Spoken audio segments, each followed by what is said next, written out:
everybody, welcome back to the channel. This is another Marvel Universe Chats with Matt. I'm Matt. Yes.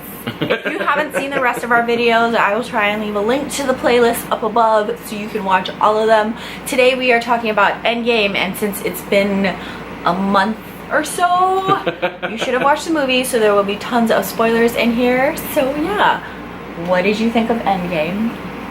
Since you've seen it twice. Yes, that's the big question. That's the one and as you know, the comic book diehard fan, everybody's like, "What'd you think? Was it good?" And I have a hard time saying it was good. Don't get me wrong, I loved the movie. Spoiler alert, I loved the movie. But when I don't want to just say it was good. That doesn't feel right. It was cathartic to watch.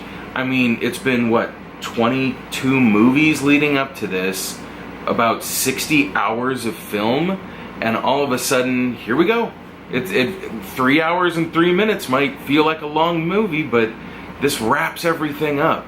And I appreciated that. I just watched it and I was like, okay, I get it. Don't get me wrong, it is not a perfect film. It is not. There are little loops and holes and whatnot, but it is cathartic and I really enjoyed it. That was my long answer. But it didn't, like, in parts of it, because it was a slower movie compared to others, it did feel like 3 hours.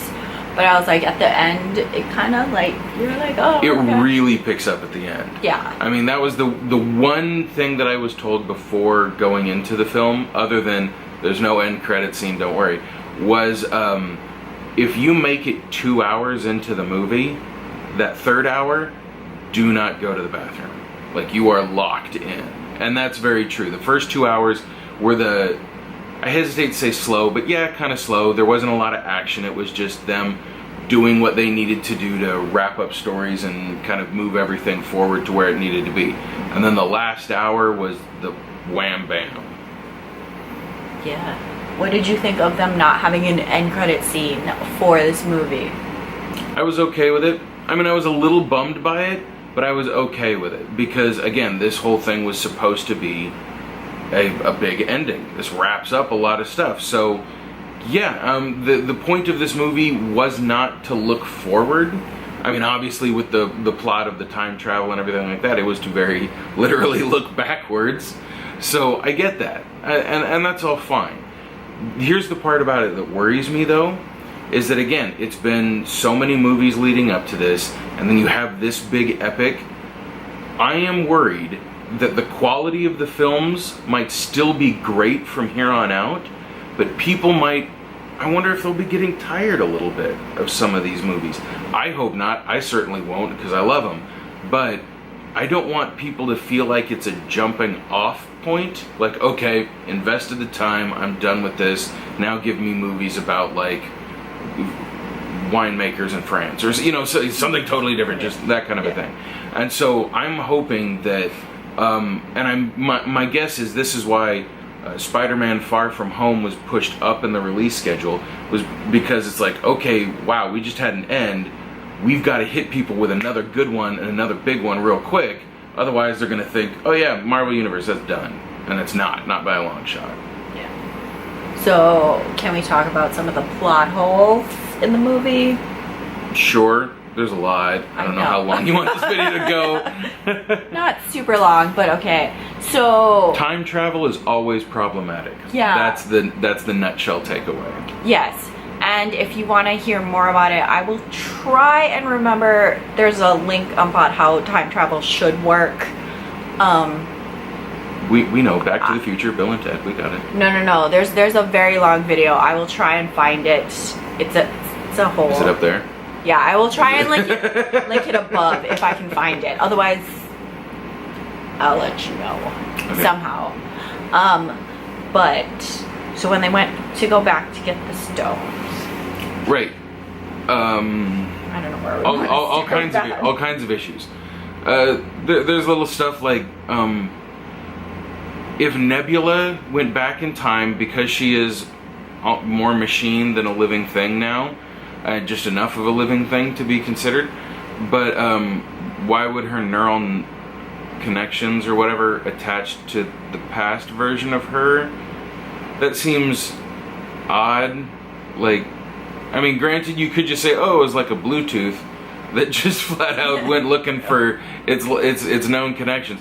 But at the same time, it's like, wouldn't that mean that if you traveled into the past and saw yourself, you would just like psychically be able to, you know, at what point is it technology? Granted, it's alien technology, so you can brush that off. But it was just a weird little thing.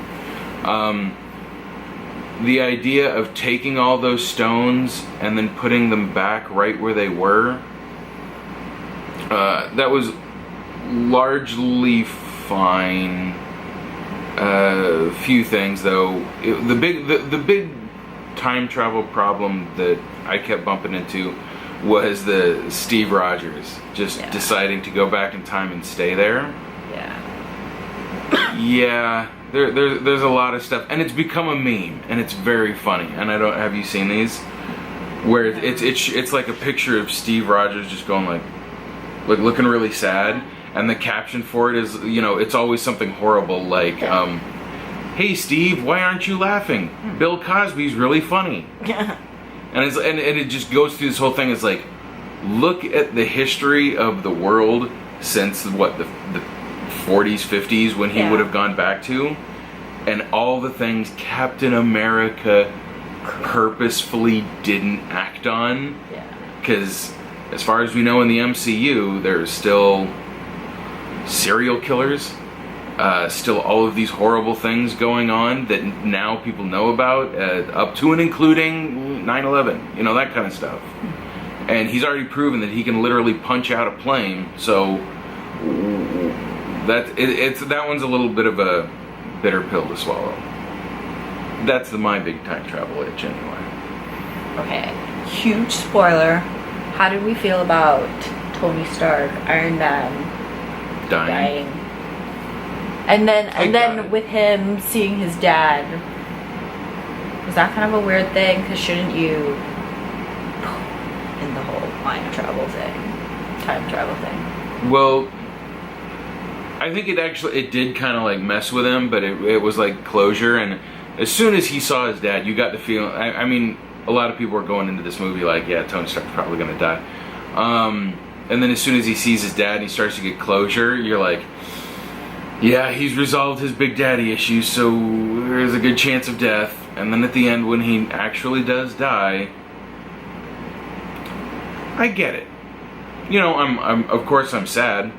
I would like to think that at the very end, I don't know how much you could fit this in, but if Pepper or Tony himself, at some last little moment while in the suit as he's dying, because there's things that it looks like he's trying to say, I still want to believe that he downloaded his own personality.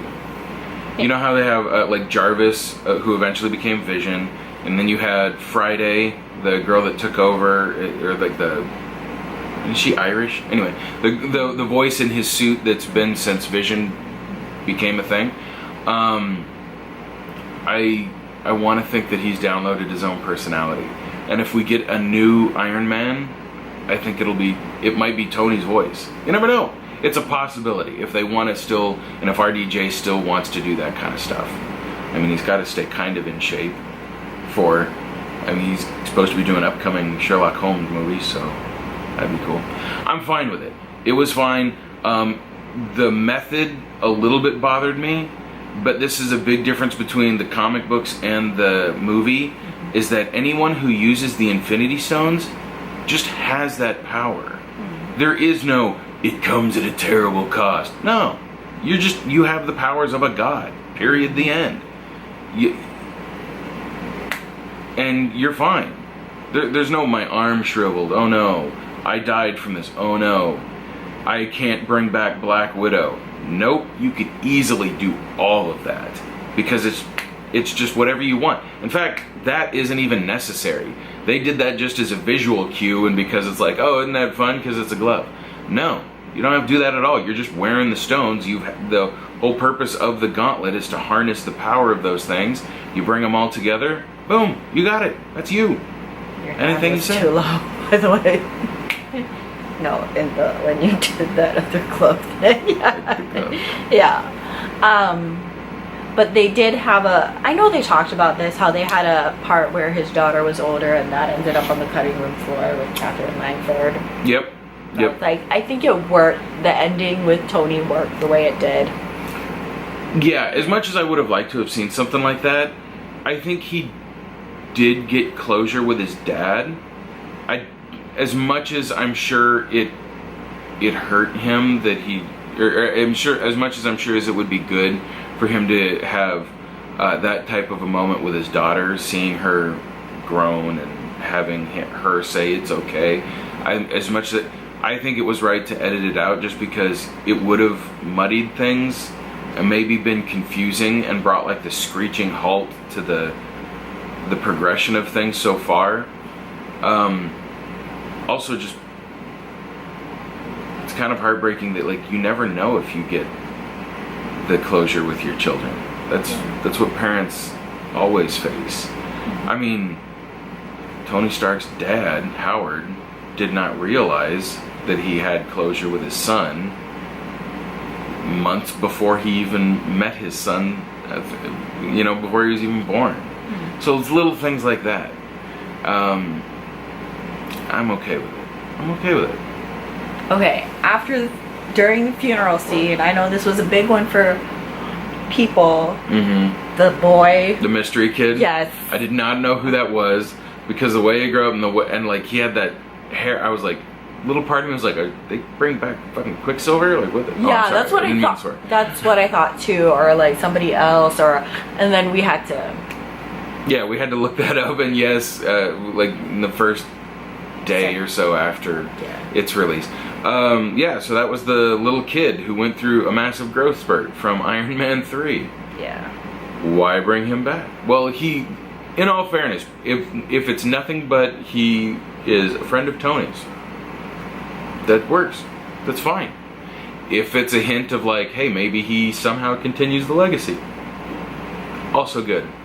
Because that was a badass little kid. So I liked it. That was a pretty good ending. Okay, also in this, we're going to talk about the upcoming movies. Oh, can I just say one more? Yes. My absolute favorite part, spoiler, what we've been waiting on for 22 movies. Captain America getting to finally say Avengers Assemble.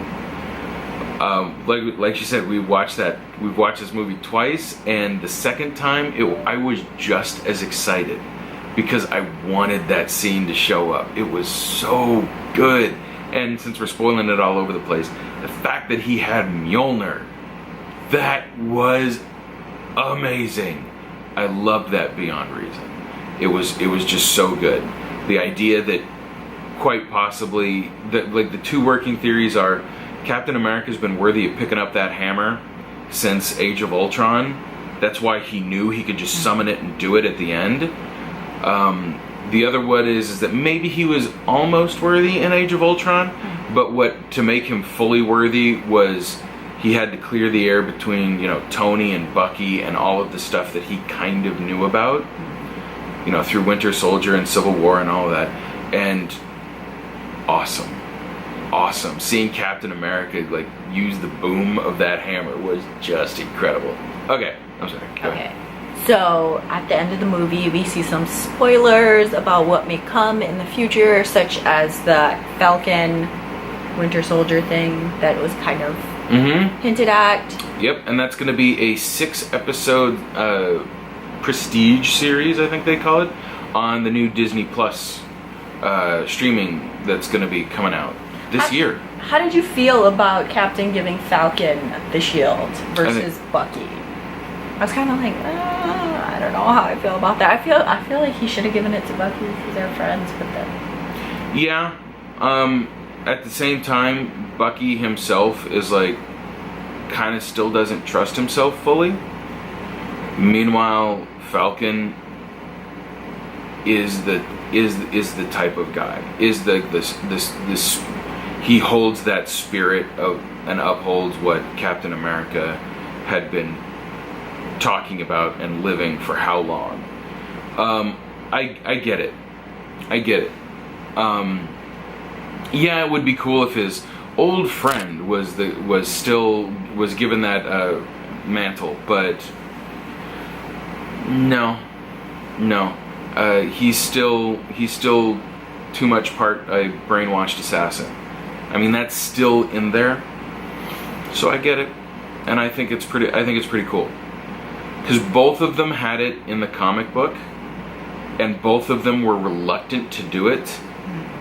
But when it comes down to effectiveness and who is the quote-unquote better Captain America, it's the Falcon. So I think that's how they're going to go right. I think they would go right into that. Also, to be fair, this new series that they're talking about for Disney Plus is called Falcon and the Winter Soldier, not Captain America. So he's been given the shield. The whole series could be that they're like a buddy cop. They hate each other, but they work really well together. They don't hate each other, but you know what I'm saying? They bicker. That's what we saw in Civil War. That's so good. And I'm thrilled, because people have been asking for that since the two of them were in scenes together. They are so good. Like, chemistry between them is so good as far as like bickering partnerships that, yeah, I'm looking forward. One of the things it could be is that they try to figure out who actually should be the mantle of Captain America. At the end of that miniseries, we could see the new Falcon uniform that is the cross between the Falcon and Captain America, and that would be super cool. So then also they hinted at, well, we definitely, as a girl fan base, wanted this forever, is more Loki. Yep. So, he's getting his own series. Yay. Yeah, when they went back to steal the Tesseract, no, the Mind Stone, whatever. No, it was the Tesseract. That's right, because there was two of them. Anyway, yeah, when that slid across the floor and Loki just picks it up and disappears. Yeah, where did he go? They've confirmed he created a new timeline. Of all the timelines that they botched or that they fixed, one did get botched, and that allows Loki to live, essentially. And the crazy part about that is that we do not get the Loki that has lived through all of those other movies. Because Avengers, all things considered, was actually kind of early on. Mm-hmm. So you have not had him live through all of the stuff. I don't even think that you certainly didn't get like Ragnarok or Infinity Wars, obviously, where he was like reluctant and didn't want to, but still understands where he and Thor stand against each other, and how Thor's continued to prove that's like, hey, I don't like you, but you're my family, you're my brother, I love you, that kind of a thing. We don't get that. We get old school, I'm a jerk Loki, so that should be fun. Gosh. Okay, the other big thing that is coming that I kind of feel excited about is the Witch? Oh, Scarlet Witch and Vision? Yes. Yeah, Scarlet Vision or whatever that's supposed to be called. Yes, I was excited. I'm excited about that because we get to see Vision again, and hopefully he's in his prime, because the last movie, not Endgame, the Infinity War, we talked about how Vision was kind of a disappointment in that movie. He is super powerful. He is ridiculously powerful, and he was pretty easily taken out. Yeah. And so that was kind of sad. And then in this one, obviously, he never comes back, because he was destroyed not by the snap. That was the other thing that I found so strange, because again, that glove should have them be able to do anything. Yeah, Vision wasn't destroyed by the snap, so he couldn't be brought back. Yeah, he could. Yeah, no problem. You could easily do that. Wouldn't even have to snap. You just have to be like, okay, just think about it, and it happens. What is really interesting about this is that this series is supposed to be set in the 1950s or something similar. Yeah, I didn't quite get that. So yeah. It's like, how? I know there's so many questions. Like, Shuri probably downloaded enough of his intelligence where we might not get full on, stone in the forehead Vision, but we'll get Vision. Or it's another time jump thing. Somehow. I don't know. I hope not. And which version of 1950 then? Is it the same one where frickin' Captain America decided to go live his life? It just gets muddled. And 99% of the time, outside of, Doctor Who, Bill and Ted, Back to the Future, most time travel stories suck. It's just a fact. So it was fine for this movie. I have no problem with it, but it is like, damn it, now you got to deal with stuff. And then the other big movie that we are very much looking forward to, but John Wick 3. No, Black Widow, because that's coming, right? Black Widow, yeah. Yeah. Moving into movies that were supposed to be coming. Well, yeah, this one's supposed to be an in-between the movies one. I forget if this is after Civil War, before Infinity War. I think that's what this is supposed to be. If it's there, or if it's right after Winter Soldier. I don't know. I don't know. I mean, again, it fits with the storyline, and I see the reasoning behind it, but I don't think Black Widow needed to die. And I'm not saying that Hawkeye should have been the one. No, he didn't need to die anyway. None of them needed to friggin' die. None of them. But whatever. I can't make that call. So, it'll be interesting. It bums me out when it's already precluded like that, though. Yeah. So what else should we talk about? And then moving down the pipeline, Guardians of the Galaxy 3, now that it's back James on for Gunn. filming. Yep, I'm super stoked about this. They haven't started the filming process yet, but James Gunn says that it is Rocket Raccoon's story. Oh. Or Rocket's story. I guess you're not supposed to call him Raccoon. It's Rocket's story, for the most part. But that seems weird. You've got two of the biggest Chris's in the world, Hemsworth and Pratt. Now that Thor has essentially taken up residency on the... It used to be called the Milano. And then it became... Because it was named after Alyssa Milano. Yeah. I forget what it's... I think it starts with a D. Dang. I'm upset. Anyway, one way or the next. The Asgardians of the Galaxy. Yes. That might be a thing. So that happened. Mm-hmm. And are we still getting Adam Warlock? Yeah. He should be in part 3, but who knows? Who knows? It could still be Rocket's story even if Adam Warlock shows up, because Adam Warlock was genetically created, and so was Rocket. So maybe they bond. I don't know. Or maybe that's... Adam Warlock isn't always a good guy. He looks like a good guy. He's all golden and shiny, but sometimes he's just a word I shouldn't say. Jerk. I'll say jerk. Yes, because if you haven't watched our other Marvel Universe talks, you will know that in Chats with Matt. Marvel Universe Chats with Matt. Is it chats or talks? I think I named it talks. Anyways. Missed opportunity. But I know that's what I keep saying. But we talked about after we saw Guardians of the Galaxy 2 in one of our earlier episodes, how the end of that movie hinted to Adam Warlock. Mm-hmm. That was the big cocoon. That was before the whole James Gunn thing episode. But he had it plotted out. He had part 3 plotted out back then before he got fired. And they said even when he wasn't employed, they were like, we're going to still use his script ideas. And now that he's back, I think we'll actually get we'll get the film that we all wanted to see. Yes. Or at least we'll have that opportunity. Yes. But we have skipped one.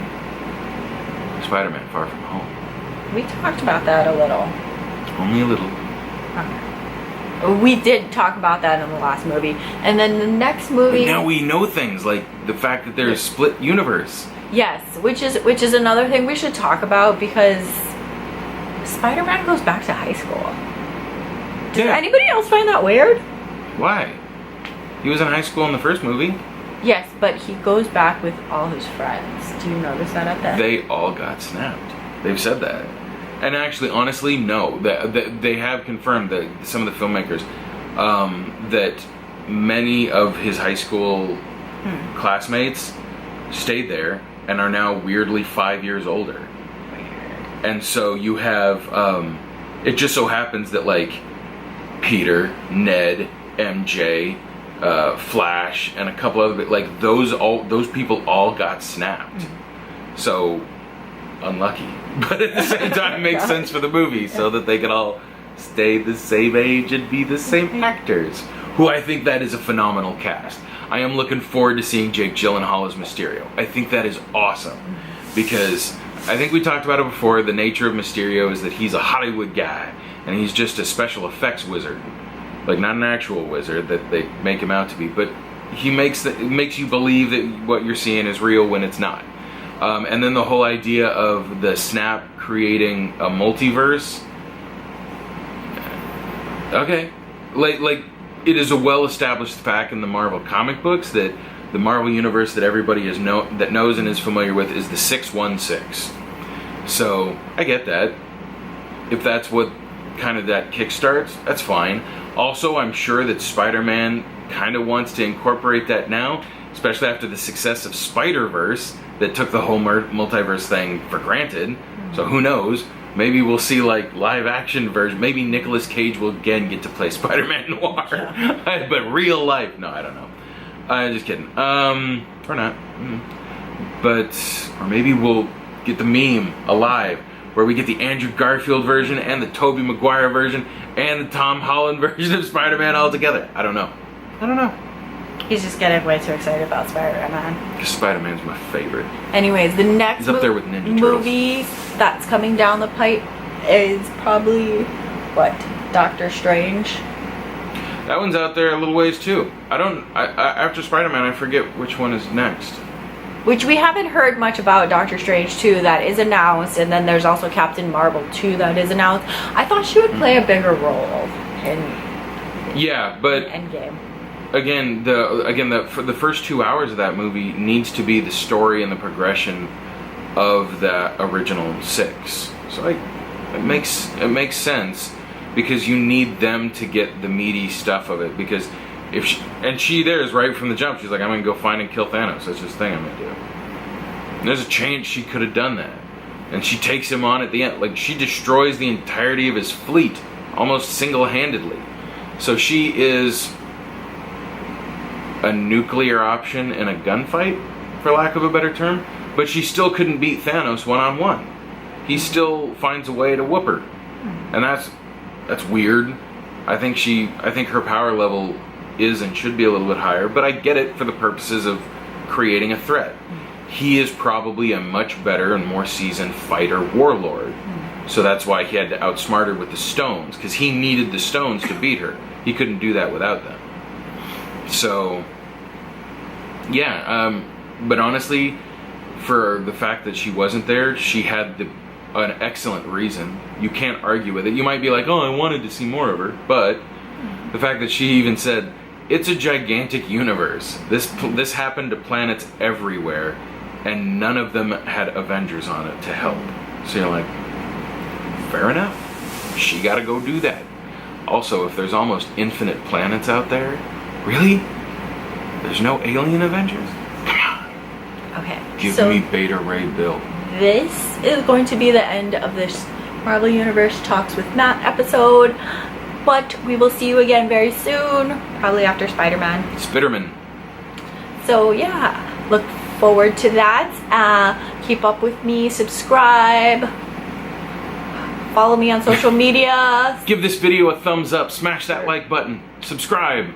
Yes, and we will see you again soon. Bye. Bye.